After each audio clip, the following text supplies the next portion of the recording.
Mr. President, Senator Limmer is entitled to his own opinion, but he's not entitled to his own facts.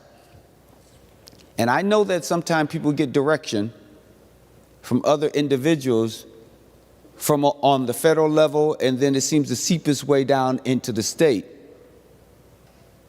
But I am asking us all to reject that, because that's unfortunate that Senator Limmer would go that direction.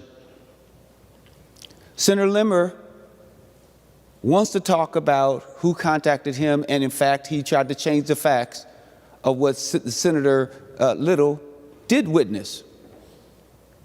It wasn't just us talking about restore the vote. That was one of the things that we talked about, because I asked a specific question: what are some of the ideas and policies that the GOP wanted to put forward? Because we had ideas, and I'd love to talk about those things with him. He started rattling off a couple things and said that, and I said, I'd love to get together with you to talk about that. And in fact, restore the vote was the last thing that I talked about, because I said that that's one of the things that I think one should consider, along with use of force, residency requirement, duty to intervene, and duty to report. And I find it also offensive for a member that I have such respect for to suggest that there are individuals who want him to, members who want to give him permission. Does he have to get permission? How about being thoughtful and considerate of your colleagues? That's not asking for permission. It's asking for dialogue, the very thing that you say that's important to you, yet and still your actions have dictated something else. So you want to offend us and say that we want to grant you permission? How about just permission to be a human being and to converse with us in real time? If that is too much to ask, then I will not ask it again. Because you do have to see the humanity in other people, and not things from just an ideological perspective.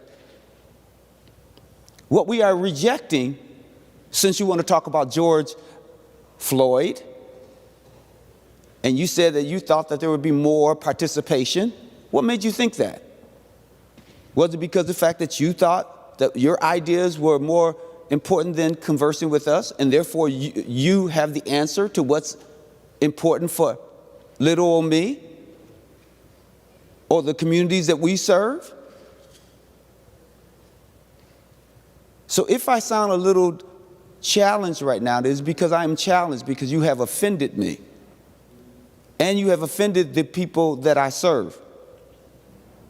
What I reject is no consequences in your bill. The very consequences that you said no one put forward. Perhaps you had more time to socialize with your colleagues and not read the amendments that were put forward. Because I believe it was Senator Hayden that put forward an amendment. I believe it was the 851 amendment or 850 amendment, if my memory serves me correctly. I remember highlighting to you that your bill had no consequences articulated in it. And then it was your colleague, Mr. President, who offered an amendment to the amendment to take out all of the language for consequences. But then we're going to have someone to devise facts that are totally just wrong and say that no one put forward anything around consequences, that you didn't see it. That's possible that you didn't see it, because when you're not paying attention to us, then we are invisible to you. What else are we rejecting? Lack of substance in the bill. Use of force. It is status quo. It changes nothing. You can put words on paper, but just to say you put them on paper, that doesn't change anything. It just means that there's another sheet of paper with words on it. But we are looking for substance. And we're looking for bipartisan efforts, because we do see this as Minnesota. So when, Mr. President, Senator Limmer says this is not just about Minneapolis, that's the first right thing that I heard him say. It is not just about Minneapolis. It is about the state of Minnesota and the response from the state of Minnesota. We represent the state of Minnesota.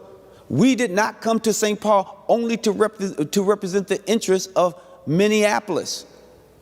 That is a part of our charge, and we are happy and thrilled to do it. But we recognize that we are statesmen, and we are state representatives. We are state senators. Well, then Senator Limmer should take his own advice and reach across the aisle and work with us as his colleagues and other people who are members of this state.